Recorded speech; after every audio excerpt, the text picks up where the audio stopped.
Yes, Rosalie, go ahead. Ella, nababahala si House Assistant Majority Leader Zambales First District Representative Jay Kungkun sa umani kawalan ng reaksyon mula sa ibang senatorial candidates sa tumitinding banta ng pang-ESPya ng China sa Pilipinas. Kasunod dito ng pagka-aresto ng ilang pinaghihinalaang foreign spies na nagsasagawa ng surveillance sa mga critical government at military sites. Ang kongresista ang chairperson ng House Special Committee on Basis Conversion. Giit ng mambabatas, dapat maging top priority ng sinumang naghahangad na maging senador ang usapin ng national security.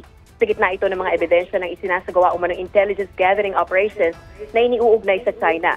Dagdag pa ni Congressman Kongkun, napakalaking issue ng pambansang seguridad, pero bakit tila walang gustong magsalita?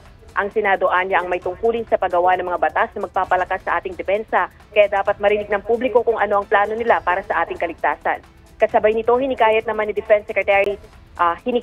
ng kongresista si Defense Secretary Gibot Teodoro na paigtingin ang counter-intelligence operations at pagbutihin ang koordinasyon ng mga security agency. Balik sa iyo, Ella. Maraming salamat, Rosalie Coz.